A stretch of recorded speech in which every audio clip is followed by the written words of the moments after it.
Very good morning viewers. నమస్తే, నేను Vijayachandrika. ABN breakfast న్యూస్కి స్వాగతం. ఒక విషాద ఘటన జరిగినప్పుడు లేదా ఏదైనా ఒక జరగరాని అంశం జరిగినప్పుడు ఎవరైనా సరే పరామర్శకు వెళ్ళినప్పుడు సామాన్యంగా ఏం చేస్తారు? పరామర్శకు వెళితే మేము ఉన్నాము అని ఒక భరోసా ఇస్తారు, స్వాంతం చేకూరుస్తారు, లేదా అక్కడ నిశ్శబ్దంగా మౌనంగా ఉంటారు. ఇంకా కాస్త ఆర్థిక పరిస్థితి అది బాగుంది అనుకుంటే వాళ్ళకి ఆర్థిక సహాయాన్ని లేదా తమకి చేతనైన సాయాన్ని చేస్తారు. ఒక విషాద లేదా ఒక ప్రమాద ఘటనలో ఏదైనా జరగరాంది జరిగినప్పుడు ఎవరైనా పరామర్శకు వెళితే, కానీ పరామర్శకు వెళితే ఆ బాధితులకి సంబంధించిన వార్డుల్లో సెల్ఫీలు దిగడం, నవ్వుతూ ఉండడం, లేదా ప్రతి పనిని తప్పు పట్టడం, ఎవరో వల్ల ఏదో జరిగిపోయింది అని చెప్పడం, ఆర్థిక సాయం చేయకుండా పూర్తి స్థాయిలో తప్పులు పట్టడానికి, తప్పులు ఎన్నుకోవడానికే వెళితే దాన్ని ఏమంటారు అంటే, దానికి సంబంధించి ఒక టిపికల్ పర్సనాలిటీ ఉంది. ఆ టిపికల్ పర్సనాలిటీ పేరే మాజీ సీఎం వైఎస్ జగన్మోహన్ రెడ్డి గారు. ఆయన 3 రోజుల క్రితం అచ్యుతాపురంలో జరిగినటువంటి ఏదైతే ఎసెన్షియా ఫార్మా కెమికల్ రియాక్టర్ పేలి జరిగినటువంటి ఈ ఘటనలో, పేలుడు ఘటనలో దాదాపుగా 17 మంది చనిపోయారు, 35 మందికి తీవ్ర గాయాలయ్యాయి. క్షతగాత్రుల విషయంలో ప్రభుత్వం ఇమీడియట్గా స్పందించింది. ఎప్పటికప్పుడు జరిగిన ఘటన, ఇంకా చెప్పాలి అంటే కంపెనీ యాజమాన్యం కూడా ఇప్పటికీ స్పందించలేదు. వాళ్ళు ఎక్కడున్నారో ఏమిటి తెలియదు, ఫోన్ స్విచ్ ఆఫ్ చేసుకున్నారు. యాజమాన్యం తీరుపై అంత విమర్శలు వస్తున్నాయి. ప్రభుత్వం ఘటన జరిగిన ఆ క్షణం నుంచి మళ్ళీ బాధితుల పరామర్శ వరకు కూడా ముఖ్యమంత్రి గారు నేరుగా వెళ్ళటం, సంఘటనా స్థలాన్ని పరిశీలించడం, ఎక్స్గ్రేషియా ప్రకటించడం, తక్షణ సాయం ప్రకటించడం, క్షతగాత్రులకి వైద్యం అందించడం అన్నీ చకచక జరిగిపోయాయి. ఆర్థిక సాయం విషయంలో కానీ, లేకపోతే రెవెన్యూ డిపార్ట్మెంట్ క్షతగాత్రులకి సంబంధించిన లేకపోతే మరణించిన వారికి సంబంధించిన లీగల్ హెయిర్స్ ఎవరు అనేది గుర్తించడం, వారికి జనరల్గా ప్రొసీజర్ ఎలా ఉంటుందంటే, లీగల్ హెయిర్స్ని గుర్తించి రెవెన్యూ డిపార్ట్మెంట్ వాళ్ళ పేరు మీద ఒక అకౌంట్ ఓపెన్ చేసి వాళ్ళ కదా అని చూసి ఎక్స్గ్రేషియాని మళ్ళీ వాళ్ళ అకౌంట్లో డిపాజిట్ చేసి అన్న ప్రొసీజర్ ప్రకారం చేస్తారు. ఇది సామాన్యంగా ఎవరికైనా తెలిసిన విషయమే. అది ముఖ్యమంత్రిగా చేసిన వ్యక్తులకైతే ఈ ప్రొసీజర్ ఎలా ఉంటుందో ఇంకా పర్ఫెక్ట్గా తెలుస్తుంది. కానీ వెళ్ళిన పరామర్శ దగ్గర ఎవరైతే బర్న్ట్ వార్డ్లో ఆ క్షతగాత్రులు కానీ వాళ్ళు ఎవరైతే బాధితులు ఉన్నారో వాళ్ళని చూసి నవ్వడం, లేదా సెల్ఫీలు దిగడం, అక్కడ ఇదంతా కూడా నిన్న చూసిన వాళ్ళకి కొంత ఎబ్బట్టుగా అనిపించింది, విమర్శలకు దారిచ్చింది. పోనీ బయటకు వచ్చి వాళ్ళకి ఏదైనా ఆర్థిక సాయం చేస్తాము, ఇంత చేస్తామని చెప్పకుండా పంట బీమా విషయంలో, ఆరోగ్యశ్రీ విషయంలో, ఫీజుల విషయంలో మాట్లాడటం చూసి కేవలం ఒక రాజకీయం చేయడానికే, లేదా ఏదైనా ఒక ఘటన జరిగితే, ఒక పరామర్శకు వెళితే, లేదా ఒక హత్య జరిగిన ఘటన జరిగితే ఆయన కేవలం పరామర్శల్లో వెళితే దాని రాజకీయ ఎజెండా కోసమే వాడుతున్నారా అన్నది ఇప్పుడు సర్వత్రా చర్చనీయాంశమైంది.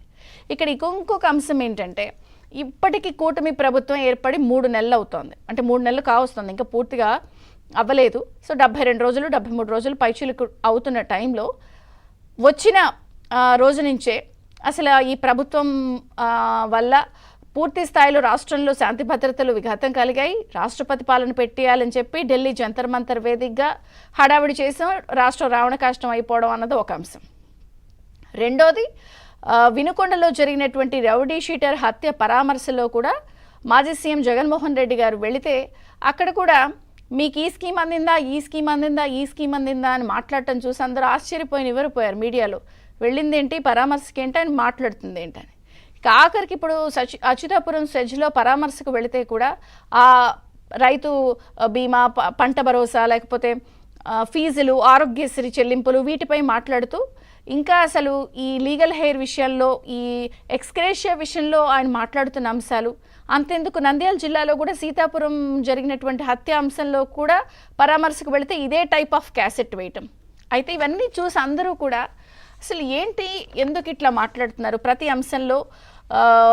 ఆయన నిన్న మాట్లాడుతూ ఉన్నారు, ఈ ఘటనలు జరగడం సాధారణమే ఒక ప్రభుత్వం వచ్చినప్పుడు అని. మరి ప్రభుత్వం వచ్చినప్పుడు ఘటనలు జరుగుతాయి సాధారణం అన్నప్పుడు ఆయన మాట్లాడుతున్న తీరేంటి, ఆయన మాట్లాడుతున్న అంశాలు ఏంటి? Point number 1. రెండో అంశం ఇందులో ప్రధానంగా మనం గమనిస్తే, ఇప్పటి వరకు జరిగినటువంటి ఘటనలో ఎక్కడా కూడా ఆయన ఈ టైప్ ఆఫ్ రాజకీయం చేస్తున్నా, ప్రభుత్వం మీద బురద జల్లుతున్నా కూడా కూటమి ప్రభుత్వంలో ఉన్నటువంటి నాయకులు కానీ, పోలీసులు కానీ ఎక్కడా ఒక అడ్డంకి సృష్టించింది కానీ లేకపోతే తప్పుడు కేసులు పెట్టింది కానీ హౌస్ అరెస్టులు చేసింది కానీ ఎక్కడ జరగలేదు అన్న ఒక అబ్జర్వేషన్ కూడా మనకు క్లియర్ కట్గా కనిపిస్తుంది. ఎందుకు ఈ మాట స్ట్రెస్ చేయాల్సి వస్తుందంటే ఒక గత 5 ఏళ్ళు వెనక్కి వెళ్ళినప్పుడు మనకి ప్రతి దాంట్లో మీడియాపై ఆంక్షలు, నోరెత్తితే ఆంక్షలు, ఏదైనా ఒక ఘటన జరిగినప్పుడు ప్రతిపక్షాలు పరామర్శకు వెళితే ఆంక్షలు, వాళ్ళని హౌస్ అరెస్టులు, తప్పుడు కేసులు, బాధితులపై కేసులు, ఇంకా మరీ ముఖ్యంగా అప్పుడు ప్రధాన ప్రతిపక్ష నేతగా ఉన్నటువంటి జెడ్+ సెక్యూరిటీ కేటగిరీ ఉన్నటువంటి చంద్రబాబు గారిని అయితే రాళ్ల దాడులు, కాన్వాయ్పై దాడులు, ఒక బయటికి రావాలంటే ఆయన గేటుకి తాళ్లతో కట్టేయడాలు, రకరకాల ఇన్సిడెంట్లు. కొన్ని ఇన్సిడెంట్లు నేను అంటే చదివితే 5 ఏళ్లకు సంబంధించిన అంశాలు అవుతాయి, కొన్ని మేజర్వి కోట్ చేస్తాను. ఇది కూడా జగన్మోహన్ రెడ్డి గారు వచ్చిన 6 నెలల్లోపే స్టార్ట్ చేశారు. సో 2019 అప్పుడు నవంబర్ చలో ఆత్మకూరు బయలుదేరితే అప్పుడు చంద్రబాబు గారి ఇంటికి గేట్లకి తాళ్లతో కట్టేసిన ఇన్సిడెంట్ 1. జనవరి 8, 2020లో అమరావతి పరిరక్షణ సమితి ఆధ్వర్యంలో రైతులందరూ కూడా బస్సు యాత్రగా వెళ్తే పోలీసులు అడ్డుకుని ఆ దమనకాండంతా చూశారు.